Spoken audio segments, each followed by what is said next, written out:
বিসমিল্লাহ আল্লাহ। এটা এটা লাউয়ের বীজ লাগাচ্ছি। দেখা যাক আল্লাহ তাআলা আমাদের কতটুকু কি দেয়। ইনশাল্লাহ আমরা চেষ্টা করতেছি।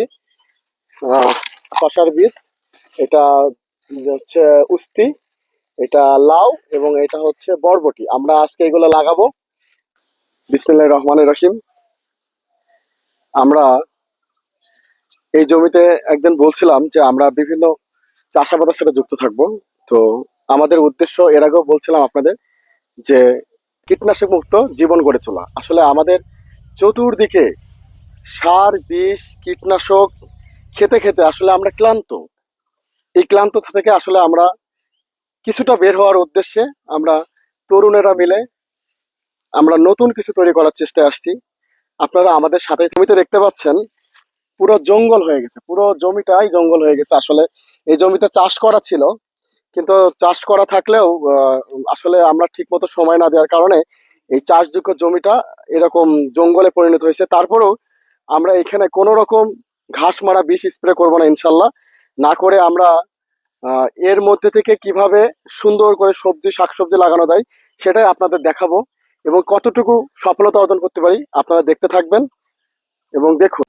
প্রথমত আমরা জমির চারি সাইডে যে ময়লা এবং আবর্জনা ছিল সেগুলো পরিষ্কার করছি, এবং ভিতরে অনেকে পুরাই রাখছিল কিছু আবর্জনা, সেগুলো ছাই হিসাবে ফেলা রাখছিল, কিন্তু আমরা চেষ্টা করছি ওগুলোকে সার হিসেবে ব্যবহার করা।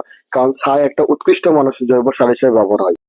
এজন্য আমরা ছাইগুলোকে কাজে লেগেছি। আমাদের উদ্দেশ্য হচ্ছে যে জৈব বালানাশক প্রক্রিয়ায় আমাদের অর্গানিক ফার্মিংটাকে গ্রো করা।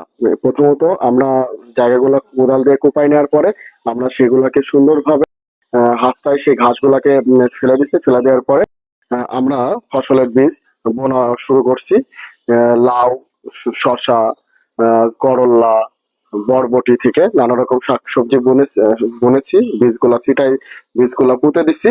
এবং আগামীতে ইনশাল্লাহ আমরা আরো কিছু লাল শাক থেকে শুরু করে আরো কিছু বীজ আমরা বুনবো, সেগুলো আপনারা দেখতে পারবেন। তো আমাদের এই অর্গানিক ফার্মিং এর উদ্দেশ্য হচ্ছে এই কীটনাশকের জগতে আসলে জৈব বালানাশক প্রক্রিয়ায় কিভাবে মানুষকে ভালো এবং সঠিক খাবার দেওয়া যায় সেই লক্ষ্যেই আমরা কাজ করে যাচ্ছি। এবং সেই উদ্দেশ্য নিয়ে আমরা এই কঠোর রোদ গরমের মধ্যে তরুণেরা মিলে নতুন কিছু করার চেষ্টার লক্ষ্যে আমরা কাজ করছি।